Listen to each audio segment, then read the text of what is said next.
বিলাসীপাৰা সীমান্তৱৰ্তী পৰ্বতজোৰা মহকুমাৰ মতিজোৰা প্ৰথম খণ্ড গাঁৱত ডাইনী সন্দেহত নিজ মাতৃক কুঠাৰেৰে গপিয়াই হত্যা উত্তৈ।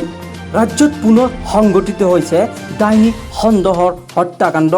এই জঘন্য ঘটনা সংঘটিত হৈছে বিলাসীপাৰা সীমান্তৱৰ্তী তথা কোকৰাঝাৰ জিলাৰ পৰ্বতজোৰা মহকুমাৰ অতি দুৰ্গম অঞ্চল মতিজোৰা প্ৰথম খণ্ড গাঁৱত।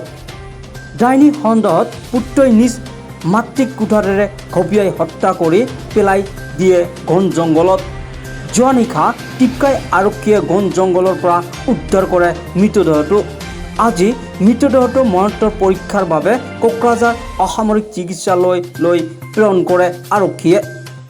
ইয়াৰ পিছতে হত্যাকাৰী মংগল মুৰ্মুক গ্ৰেপ্তাৰ কৰি আজি জেল হাজতলৈ প্ৰেৰণ কৰে আৰক্ষীয়ে। ইফালে সাংবাদিকৰ আগত হত্যাকাণ্ডৰ কথা অকপতে স্বীকাৰ কৰে মংগল মুৰ্মুই। নিজৰ মাতৃ ডুমুনি মাৰ্ডি 60 বছৰ ডাইনী হয় ভাৱে হত্যা কৰে। মংগলৰ মতে কিছুদিন পূৰ্বে ডুমুনি মাৰ্টিয়ে ডাইনী হৈ হত্যা কৰিছিল নিজৰ বিবাহিতা কন্যাক। নিজৰ বাইদেউকক ডাইনী মাতৃয়ে হত্যা কৰাৰ বাবে কুঠাৰেৰে ঘপিয়াই হত্যা কৰে বুলি মংগলৰ স্বীকাৰোক্তি দিয়ে। আজি বিজ্ঞান প্ৰযুক্তিবিদ্যাৰ যুগতো এনে অন্ধবিশ্বাসৰ বলি হৈ নিজ পুত্ৰই মাতৃক হত্যা কৰা ঘটনাই ব্যাপক প্ৰতিক্ৰিয়াৰ সৃষ্টি কৰিছে। কি নাম আছিল তোমাৰ? মঙ্গল মুর্মু। কাক মারিছা? আমার মা কিয় মারিছা? ডাইনি ছিল, ওই জন্য মারছি আমি। হ্যাঁ, ডাইনি ছিল। আমার দিদি মরছে না, ওকে মারা দিছে। ছোট ছোট বাচ্চা আছে ওর দুইটা বিচারা।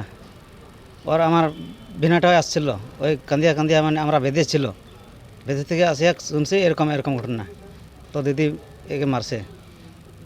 ওই জন্য মুই কোরকোড়াল দিয়ে মারছি আমি, ওই জন্য আমার মাকে আমি মারি দিছি।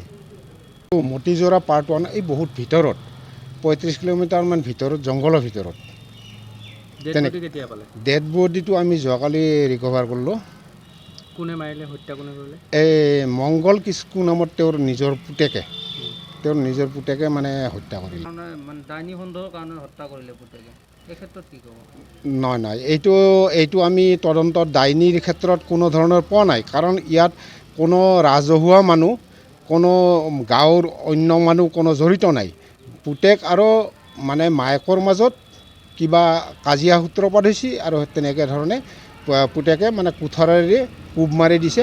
কোব মাৰি মাথাত আঘাত কৰি মাইকী হেৰিজনী তাৰ মায়েকটো মাৰা গ'ল টিপকাই আউটপোষ্টৰ আণ্ডাৰত। এই ক্ষেত্ৰত কাৰোবাক এৰেষ্ট কৰিছেনে?